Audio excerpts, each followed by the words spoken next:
Bonjour à nouveau. Nous sommes toujours le mercredi 12. Si tu écoutes attentivement les audios, euh, à certains moments tu entends des coqs, des chiens, etc. C'est pas évident parce que je les enregistre à mon domicile, mais j'ai bon espoir un jour d'avoir un petit studio privé où il y aura du matériel de qualité afin que rien ne vienne te distraire. Aujourd'hui, nous verrons le livre de Lévitique. Attention, attache ta ceinture parce que ce que nous verrons est extraordinaire. Et en même temps, c'est la démonstration que la Bible est inspirée. Et dans les détails, quand tu prends le temps de la lire, tu vois Dieu. Je voudrais rendre honneur à celle qui m'a envoyé cette vidéo. Elle se prénomme Nathalie. Alors, je répète que mon objectif n'est pas de faire la guerre à quiconque, mais seulement répondre à des questions que des personnes se posent. Mais si toi tu as une question, si tu as quelque chose, tu envoies un message par WhatsApp au plus 596 696 889 393 ou encore 88 93 93. Et je vais t'honorer en répondant à ta question. Juste avant de découvrir le livre de Lévitique, prions. Notre Seigneur et notre Dieu, nous sommes maintenant passés en 8e année où ces audios sont produits et distribués. Il est donc fondamental pour celles et ceux qui les reçoivent d'avoir leur cahier de 300 pages afin de noter, de découvrir. Aujourd'hui, beaucoup de personnes découvriront une vérité, car jusqu'à présent, elles ont été trompées par l'ennemi. Merci de nous éclairer. Au nom de Jésus, pour ta gloire éternelle. Amen. J'essaie de rester dans le cadre du temps.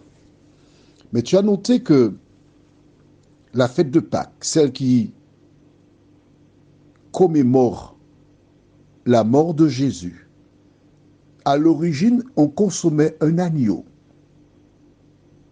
Des hommes ont remplacé l'agneau par le crabe. Et ils ont donc proposé le contraire de ce que dit la parole de Dieu. D'accord? C'est clair pour toi? Mais si, je sais que c'est ce que tu as trouvé, que c'est l'éducation que tes parents t'ont donnée. Je sais ça, je te comprends. Mais je te comprends. Mais quand tu découvres autre chose avec une base biblique, que dois-tu faire? Dis-moi. Il n'y a pas que le crabe. Regarde. Jésus est né un jour, pas le 24 décembre. Tu le savais. Mais bien sûr, quand tu lis la Bible, on te dit que les bergers étaient dans les montagnes. Est-ce que tu penses sincèrement que des bergers mèneraient leurs troupeaux dans les montagnes un 24 décembre?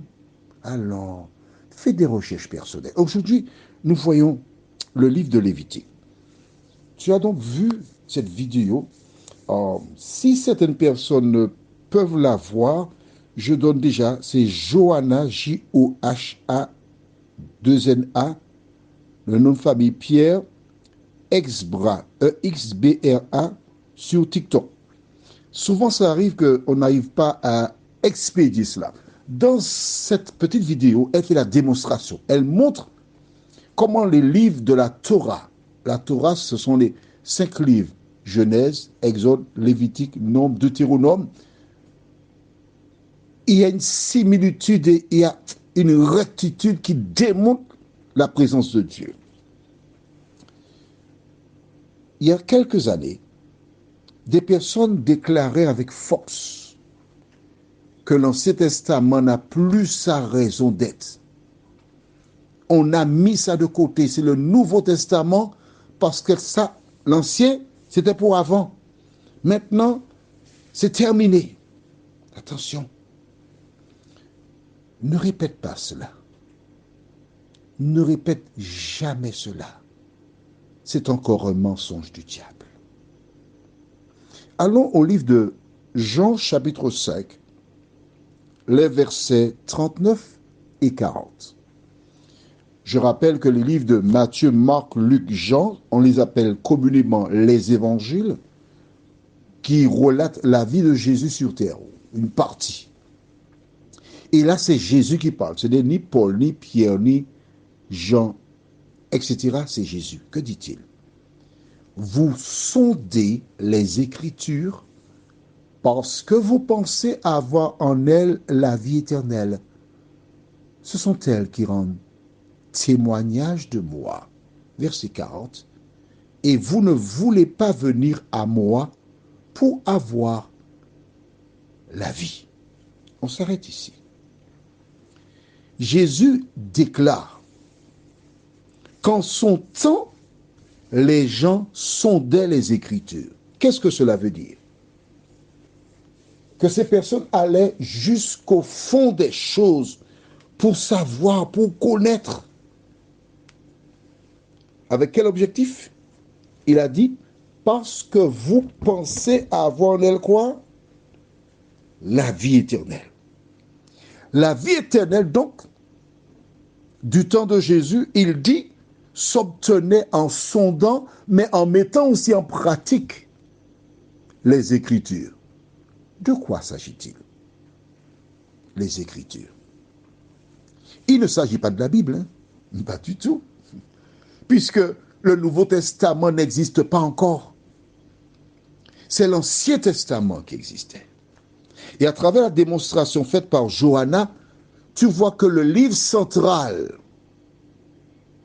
c'est Lévitique. Ah oui, oui monsieur.